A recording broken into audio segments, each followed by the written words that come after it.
What do cavemen, men and women who lived in the past, and women and men who live in modern times have in common? Yes, they spoke, lived and dressed differently from us, but they, like us, wanted to hear stories and tell stories. This is the story of how we humans started telling stories to each other and to future generations on a grand scale. It all starts in ancient Italy. Hop on a time bike then and cycle back in time. Here we are, back in the times of the Roman Republic, when the Romans were not invading other countries, building roads, monuments and aqueducts. They liked to have fun, tell stories and have a laugh. And the way they told the story and laughed then still affects us today. The Romans grew fond of the Italian farce or fabula Atellana.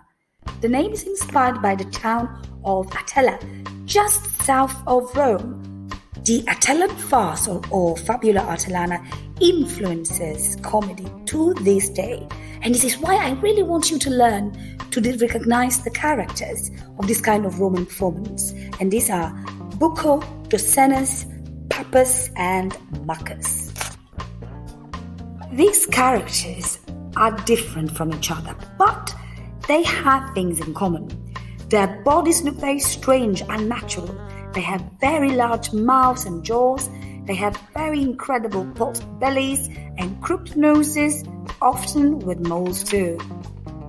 And since they are so important to our future culture and heritage, I think we should meet them and get to know them a little bit better. This is Pappus, the grandfather from hell. He's an old man, usually in a bad mood. And next to him is Dossenus, big jaws and big head. Here is Bucco, a bloated chatterbox who likes to boast. His name derives from bucca, Latin for mouth. Maccus, next to him, is just as bad and just as funny, but he's also sly and a little bit more sinister. Here are 3 crazy but true facts. Number 1, mind your language. The Italian farce, which was very popular in Rome, at first was not performed in Latin, the language of ancient Rome. In fact, it was eventually translated in Latin, but at first it was performed in Oscan or even broken Greek.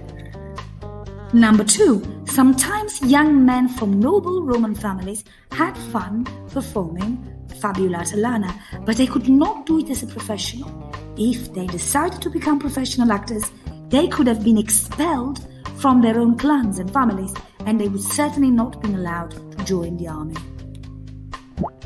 Number 3, the Italian farce was performed after tragedies to lighten up the mood of the spectators.